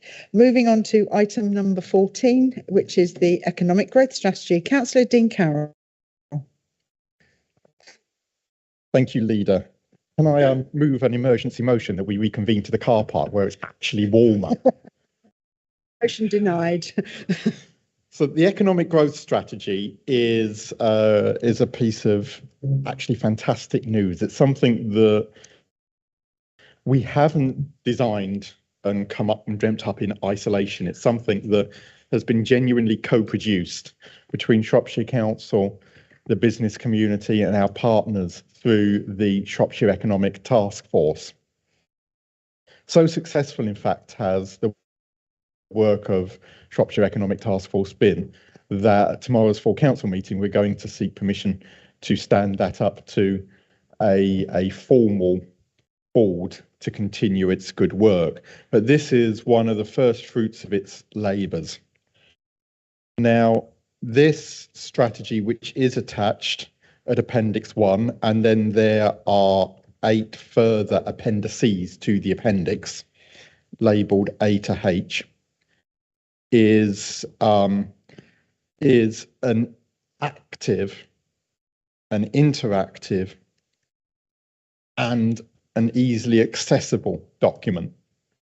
Something that can be taken as a whole, something that can be taken apart and treated as individual objectives, individual measures of success, individual pages. And that is part of the attraction of this style and this model, in that by co-producing it with the business community, it is something that the business community recognise and understand and can work with. The targets for growth in here are ambitious but achievable, and there are numerous KPIs that underpin the success of it.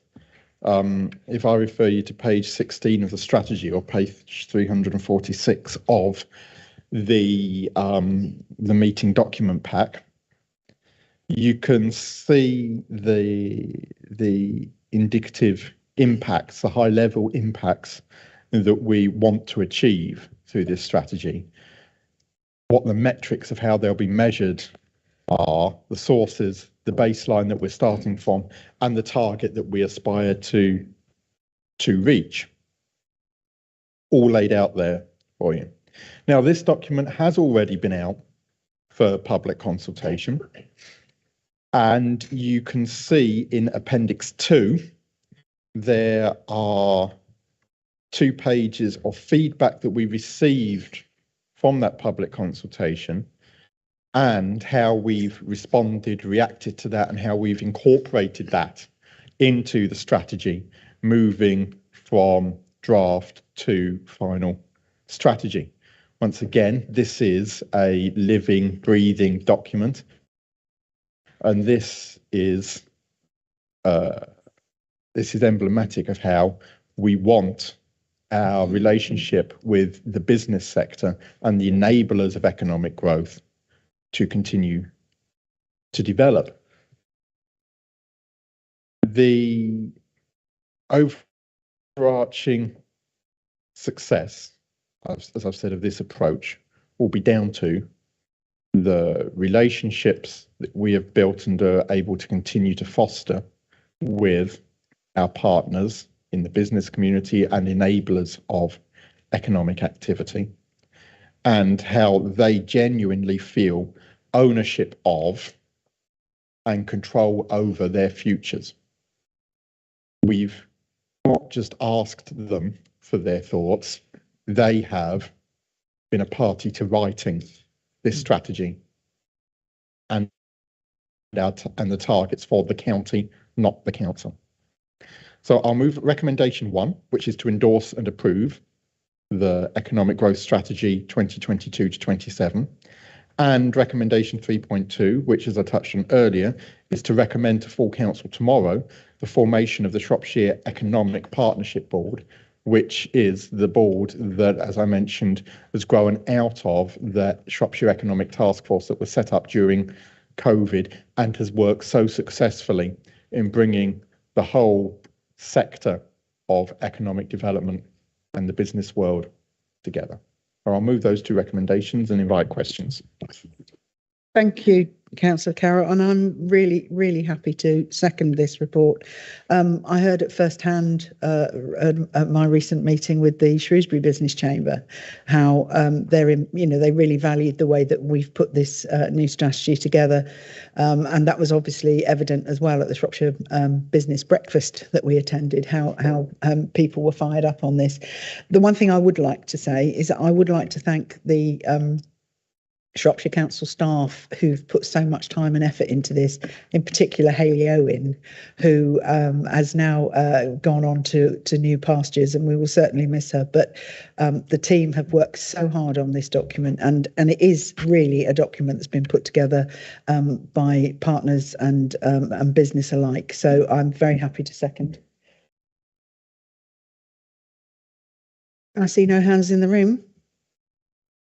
You can. In that case, can I just say an additional thank you and recognition for a lot of this work to my predecessor, Councillor Potter, who did so much to foster those relationships with the business community over the past 18 months that has enabled us to reach this point where we can genuinely co-produce a strategy of this importance.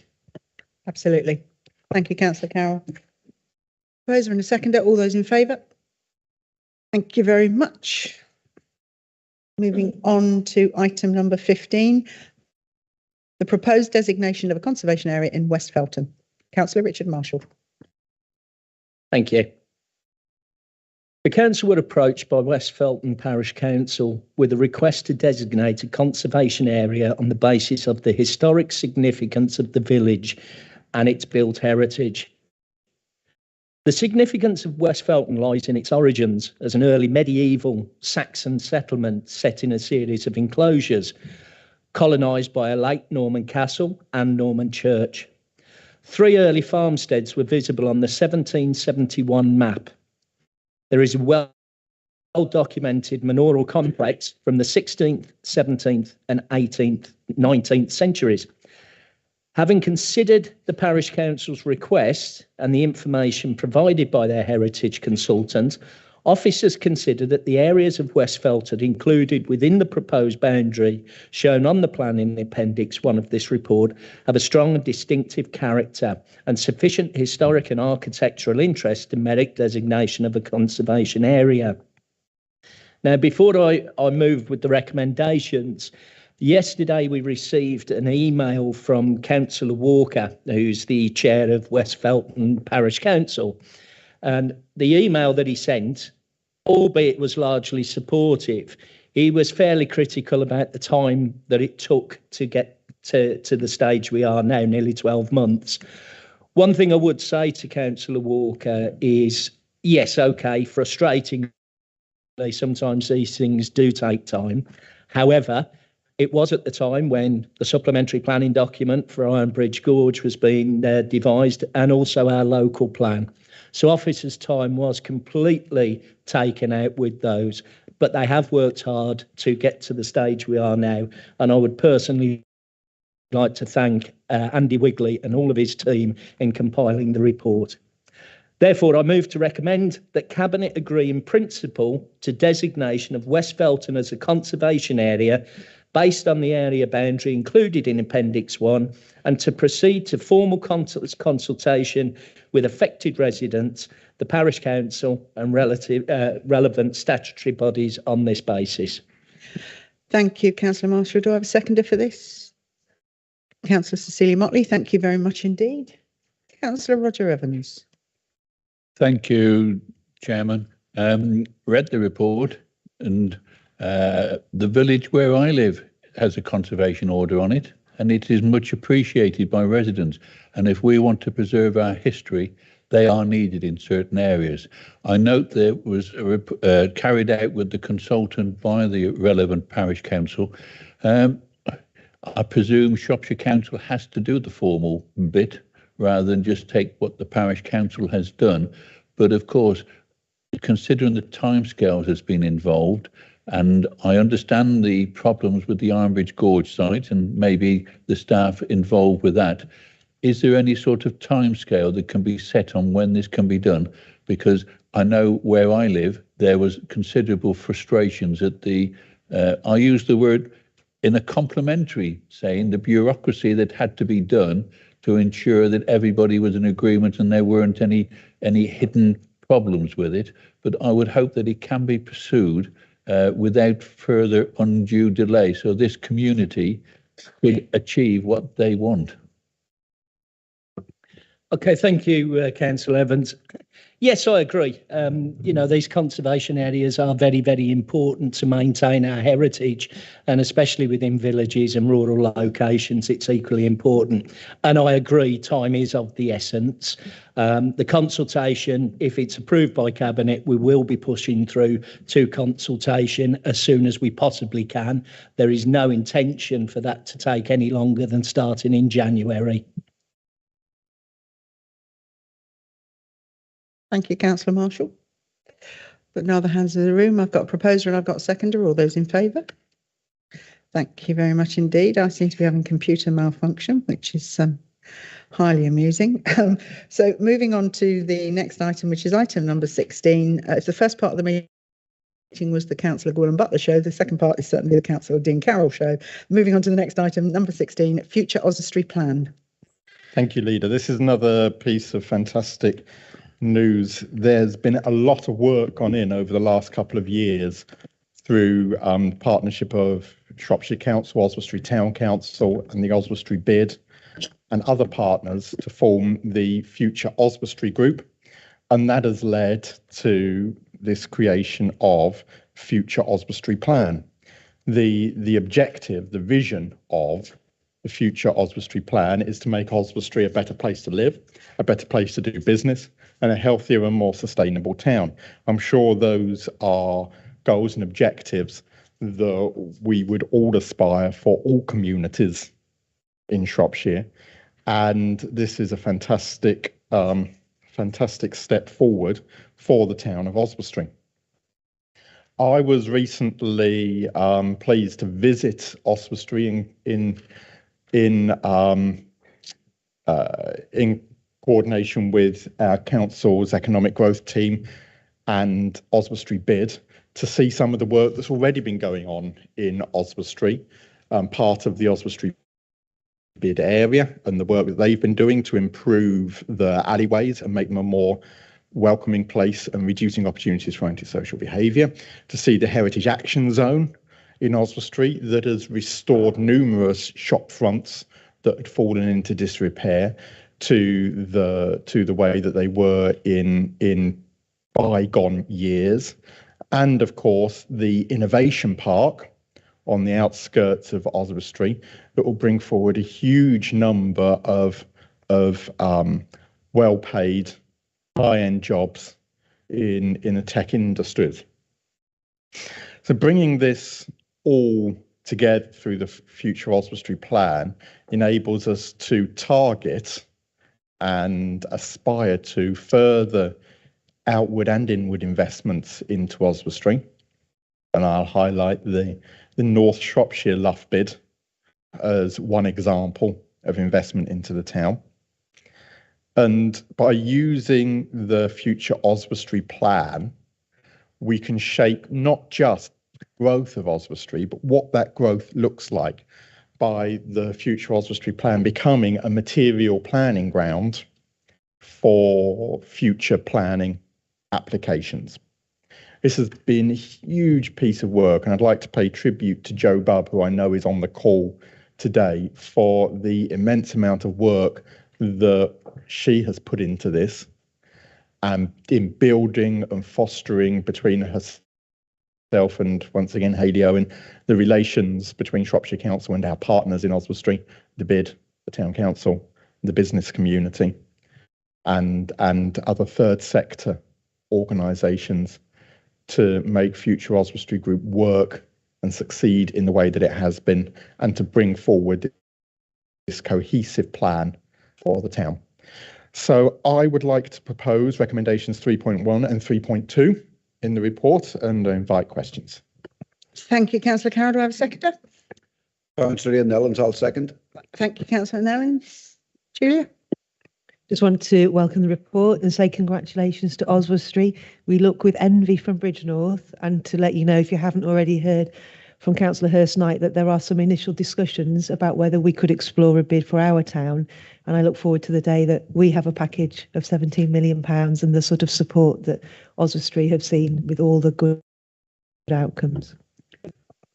Councillor Carroll? Yes, thank you, Councillor Buckley. Councillor Hurst-Knight has been a fantastic advocate for Bridgnorth in the I think it's only 3 months that I've had economic development in my portfolio, but Councillor Hurst-Knight has been a fantastic advocate for the town in that time, and has made me fully aware of the ambitions for a Bridgnorth bid and the work of the Love Bridgnorth Group, which we as a council look forward to working with and supporting in the future. The work through the future Oswestry Group and the future Oswestry programme isn't something that is necessarily just constricted to the town of Oswestry. For starters, it's not the only town that has benefited from such a holistic approach. The original model from this in some ways was Shrewsbury, in terms of the big town plan partnership between Shrewsbury Town Council, Shropshire Council and Shrewsbury Bid, and the Team Shrewsbury work that has gone on through that. We also have, through our economic growth plans and strategies, future investment plans being worked through for each of the market towns, and we've already started on the first one of those outside of Shrewsbury and Oswestry, which I believe, looking to officers now, but I believe is Wem, the first one that we're working on. Yep, Claire's giving me the thumbs up. Wem is the first one we're working on. In addition to that, in infrastructure terms, because bringing in investment into towns is not just about the welcoming environment that we create, although that's an important part of it, but it's also about the infrastructure that is in place. And part of that is the infrastructure works and the highways deep dives we've been doing into market towns. I know, because I was involved with it when I was the portfolio holder for highways, that Bridgnorth has already had that level of work done to it to bring forward future infrastructure plans that were going out to consultation when I moved on to economic development. The future investment plans for Bridgnorth and all of our market towns will be forthcoming as part of this strategy. So no, Councillor Buckley, Bridgnorth has not been forgotten, although I do welcome your support for Oswestry in this instance, but rest assured that around the Cabinet table, Councillor Hurst-Knight is a fantastic and vocal spokesperson for the town of Bridgnorth, and make sure that we all as portfolio holders are very aware of what we need to do for the people of the town of Bridgnorth. Thank you, Councillor Carroll. I think it's worth pointing out that this has been in the planning stages for quite some time, and it's something that we plan to do for all our market towns. But we shouldn't forget that the team that were dealing with this have been, I think it's 200 million, is that right, Mark? Handing out, £200 million in business grants. Okay, so I have a proposal and I have a seconder. All those in favour? Thank you very much indeed. So moving on, I think this is Councillor Carroll again. Moving on to item number 17, River Safety Review, lead member Councillor Dean Carroll. Thank you, Leader. Yes, this is a more sombre and and difficult report to move, as I brought an interim report in the summer that updated Cabinet on the progress that we were making in bringing forward a full river safety review. That review has now landed. It's important to say that that is something that has been developed, once again, in partnership with our partners, and has been done by WSP, who are our term design consultants for our highways service, but who have a dedicated water safety department who have carried out this work. The full report, which is 96 pages long, is attached at Appendix 1. There are a considerable number of recommendations for work to be done across the Water Safety Partnership, and those recommendations are Section 6, which is page 59 of the from page 59 of the report. I encourage everybody to look at and consider those recommendations that are in that report. The other aspect that we'll be considering here today is the establishment of a water safety action group, which will be to coordinate the response to the recommendations within the WSP report, because not all of those things are within the remit or gift of Shropshire Council to deliver in isolation. In fact, many of them refer to locations of land in private ownership or in the ownership of one of our partner organisations, or to the operation of private businesses. So I will propose recommendations 3.1 and 3.2, and I would welcome questions or comments on the report or the attached safety report from WSP. Yeah, thank you, Councillor Carroll. Do I have a seconder for that? Councillor Kirsty Hurst-Knight, and I'd just like to echo the comments that Councillor Carroll made. As always, our thoughts with the families. It must be quite upsetting reading, but thank you. Yeah, thank you, Kirsty. I think it's also fair to say, Dean, that this report was considered by the Shrewsbury Town Council a few nights ago as well. So this is, as Dean said, this is not something that we can solve all the problems for on our own. We can't probably solve all the problems even together, but certainly working together in partnership with organisations, including Shrewsbury Town Council, is the way forward. Julia? Yeah, on that note, I do have an email from Councillor Alan Mosley, who's wanted to join the meeting and speak on the public live stream rather than as a member. So could I read out his email on his behalf? So he was hoping to attend today, but circumstances mean he will join online. He's been emailing me. Shrewsbury Town Council have welcomed and endorsed the report with comments related to the additional CCTV coverage and more work with landlords on their responsibility for scrutiny and advice to their users.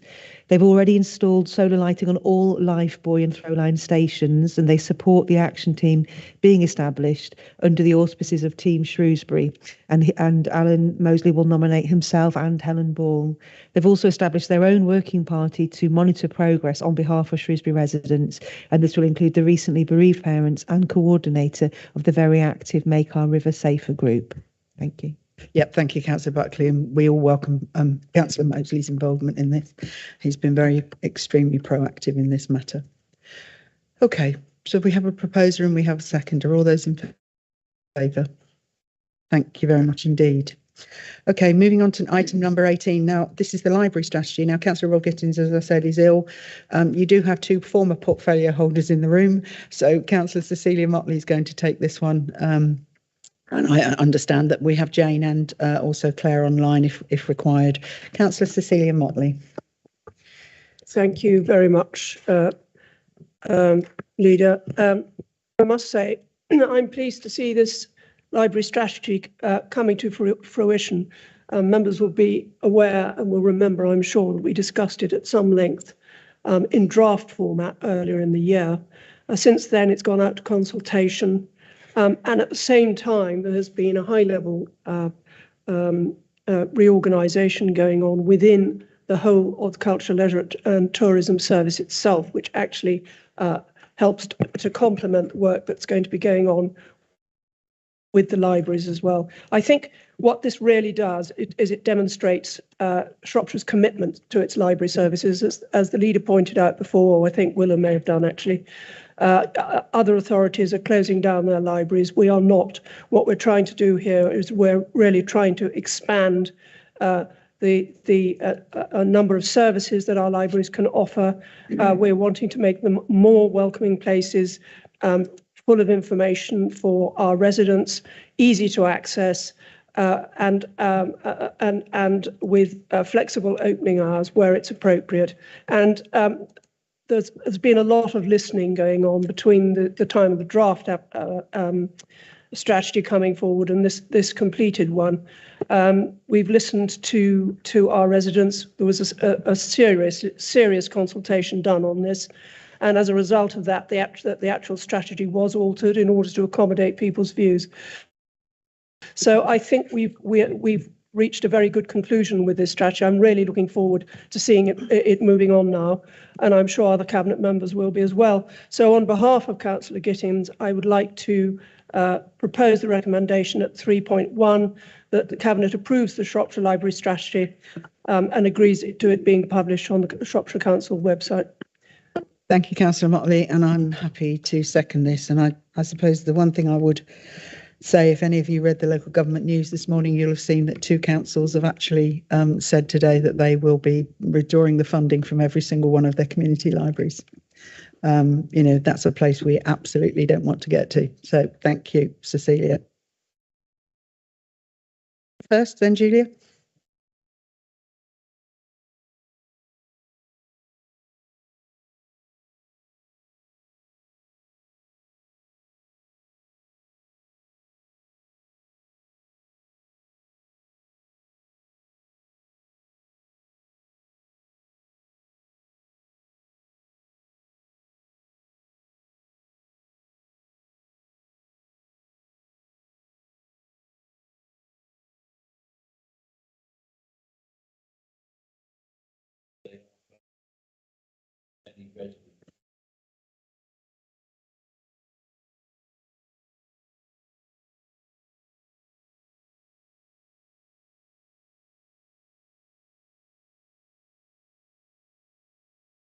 Thank you, Roger.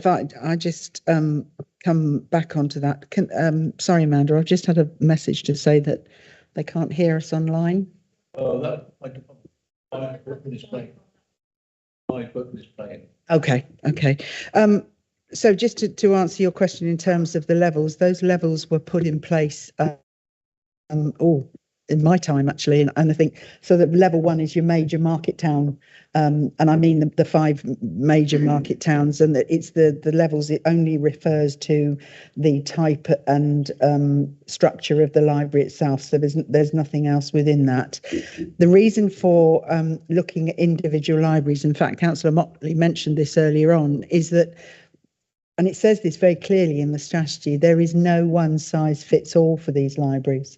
And I often think about Baston Hill Library as a perfect example of that, where it's a very, very tiny library, but is used in all sorts of different ways. And actually they've changed their opening hours already to fit in better with what the community wanted. And I think that's partly about it. It's about looking at what the community needs. And you'll be aware from the library in Ponsbury, Roger, that, these libraries are not about lending books anymore. They are about so much more than that. And they will, I believe, going forward, be an even bigger asset to council, be it town or parish councils as well. So there is no cynicism behind this at all. This is about allowing our libraries to thrive in a sense, and some have done that already, and some need a bit of help to do that. So that's why we're looking at individual reviews. Yeah, I'd want to start by saying that when this first came to consultation, I was really very concerned, because I remember the previous review of the libraries ended up reducing the opening hours for some libraries, including Bridgnorth. So I was very concerned about where this was going. And I have to say that some of the things that have come out of it, I welcome, and I've changed my mind a little bit. So congratulations to Celia Motley. It's an unusual moment. The things that I really welcome are the partnership approach and the income generation. So I've seen in Bridgnorth, I'm sure you've seen it in all the libraries, an increasing variety of activities, events, partners using the space as an event space to book because it's a trusted hub for people to use. And I think that's been a really positive development. The staff are exhausted, but actually they're finding it really rewarding to see the buildings being better used. So I congratulate you on that. And I think that is a positive step forward. The bit that I'm still lacking information, and I'm sure it's failing on my side, is I don't understand how much of the £241,000 income, for lack of a better word, I don't know how much of that on the budget line has come from income generated from those bookings and how much of that has come from a saving efficiency out of digitisation. And the bit that worries me is that moving completely to digitisation, I fear, will exclude some vulnerable older members of the public who come to the library because they do still want to borrow a book. But the reason they borrow the book is because they want the conversation, they want to talk about their problems, they want to access services, and they want to speak to a trusted face. So the problem I have is there's lots of detail on what people said and wanted. There's some really good vision in there, and I think you've got a really positive, forward-looking approach around the income generation. The bit I can't find the information on, and I think the public deserve to see it specifically, is how much are you saving from digitisation, and will there still be some frontline staff to speak to people in the library? Thank you. Cecilia, then Gwilym. Thank you for that, Councillor Buckley. I seem to remember that this question was raised before, and I do think that it's important to remember what I said then, which was that the purpose of this library strategy and transformation of the libraries was not a behind-the-scenes method of getting rid of staff. The whole point about this is to be able to meet all needs with our libraries. And we're very conscious of the fact that quite a lot of elderly people are not digitally clued up, who don't come to the library in order to learn how to use a computer so much as to actually use the library in the traditional way. And we absolutely appreciate that, and that will continue as it always has done. But we're also conscious of the fact that there are other needs that can be met by libraries which currently probably aren't being met as effectively as they might be. And I don't think that you should get too worried about digitisation taking over the whole of the library service. I suspect what you're concerned about was the issue that we discussed previously about the introduction of self-service machines to free up staff, and that's what they are there for. It is actually to free up staff, not to get rid of staff. It's actually to act as an aid to staff. So if that goes any way towards reassuring you, then that will be a good thing. The other point is just to reiterate very much what the leader was saying about the fact that one size doesn't fit all in our libraries, and our libraries are at the moment very different depending on the market towns that they're situated within. We absolutely welcome that. We want to continue to allow that to develop. And we listen to our communities. So if we hear from our communities that they feel that they're not getting the service that they thought they were going to, then we will review. So this will be kept under review, and we genuinely want to provide the very best service that we can. And considering the difficulties under which many of our services are working, I think our team have done a very good job with this. Absolutely. Thank you. Here. Gwilym, sorry, Councillor Butler. Thank you, Leader. Yeah, I also welcome the report. And just a couple of comments listening to the conversation. Clibbury Library now has been digital for many, many years, and but going back to Julia's point, if anybody has any issues with that, their host, Clibbury Country, help them through the process. So the host actually acts, it doesn't have to be us per se. All I wanted to comment on was, I think this is a prime example of a target operating model of how we change. We're driving out efficiencies, building on income, and actually creating better outcomes. So it is a prime example of a Tom. Thank you. What I would say is it's the easiest way to explain it is that we're actually listening to the frontline staff as to how to do the best job. Councillor Julia Buckley, just one Thank point. you. Yeah, it was just a clarification. I really appreciate the assurances from Councillor Motley. I hear that no staff in libraries will be made redundant. I think we all understand they'll be taking on more tasks related to the income generation and the partnership working. Can you give me some assurances that they won't be used behind the scenes in a library building to backfill any other roles? I don't think we can give you that assurance because neither Cecilia or I will be able to answer that question. We'll get a written answer for you. Yeah. I think the simple fact is that our library staff now are so much more than librarians, and they'll all tell you that. Right, okay, so I have a proposer, I have a seconder. All those in favour? Thank you very much indeed. Moving on to item number 19 was the exclusion of press and public. I don't believe that we've got anybody in the room that shouldn't be here, so we'll just wait until we are no longer live.